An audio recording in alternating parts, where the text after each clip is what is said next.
பொம்மையுடைய முழு வீடியோ மற்றும் தொலைபேசி எண் வேண்டுமா?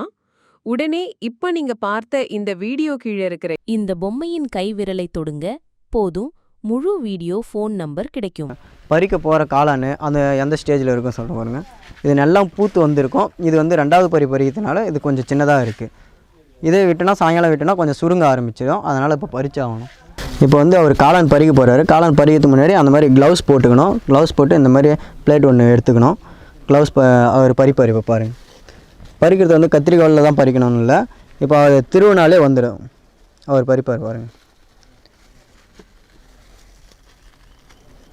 அங்கே காட்டுறது வந்து கொஞ்சம் ரெண்டாவது இதுவில் வந்தது, இது ஃபஸ்ட்டு இதுவில் வந்தது. கொஞ்சம் ஃப்ரெஷ்ஷாக இருக்கும் பாருங்கள்.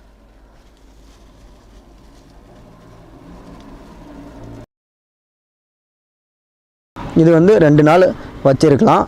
அது செஞ்சு சாப்பிட்டா நல்லாயிருக்கும். 2 நாள் ஃப்ரிட்ஜில் வைக்காமல் 2 நாள் வெளியிலே வச்சுருக்கலாம். அது ஃப்ரிட்ஜில் வச்சுருந்தா ஒரு 3 நாள் தாங்கும். அதுக்கு மேலெலாம் வச்சிருக்கக்கூடாது. அதுக்குள்ளே செஞ்சு ஸ்டார்ட் ஆகணும். இந்த சைடு பாருங்கள், இது வந்து இதை பாருங்க பழகு. இது வந்து கொஞ்சம் சுருங்கி போயிட்டு இருக்குது. அது ஏறினா பறிக்க வேண்டியது பறிக்காமல் விட்டுட்டு இருக்கிறாங்க.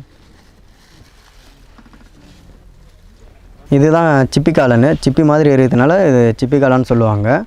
இந்த பார்த்தீங்களா, இதோட இன்னும் பெருசாக வரும். 200 கிராம் 300 கிராம் அது அந்த மாதிரி லெவலில் ஒரு பூவே 300 கிராம் 400 கிராம் பூக்கிற அளவு கூட இருக்கும். இது வந்து தனித்தனியாக பிச்சு தான் இது பண்ணுவாங்க. பேக் பண்ணுறப்ப மொத்தமாக பண்ண மாட்டாங்க, பிச்சு காட்ட மாட்டாங்க. இது வந்து ஃப்ரெஷ்ஷாக இப்போ பறிக்க வேண்டியது, அதனால் இந்த மாதிரி இருக்குது. ஏற்கனவே பறிக்க வேண்டியதை விட்டுட்டாங்க, அதனால் சுருங்கி எடுத்துது. இந்த மாதிரி தனியாக பிரித்து பேக் பண்ணுவாங்க. இங்கே வந்து நம்ம கஸ்டமருக்கு தகுந்த மாதிரி தான் நம்ம பேட்ச் போடுறது இருக்குது. கஸ்டமர் அதிகமாக இருந்தால் நம்ம அதுக்கு தகுந்த மாதிரி அதிகமாக போட்டு இருக்கலாம். நம்ம இங்கே ரேட்டு வந்து ஒரு பாக்கெட் வந்து 40 ரூபாய்க்கு கொடுக்குறோம். வெளியில் அவங்கவுங்க எவ்வளோ கொடுக்குறாங்கன்னு நம்மளுக்கு தெரியல. இங்கே நம்ம வந்து 40 ரூபாய்க்கு கொடுத்துட்டு இருக்கோம். இப்போ வந்து இந்த ஒரு பெட்டை போடுறதுக்கு எவ்வளோ செலவாகும்னு சொல்கிறேன். இதில் அதிகபட்சமே இந்த கவரு, வைக்கல், விதை, இது 3 தான் நம்மளுக்கு மெயினு.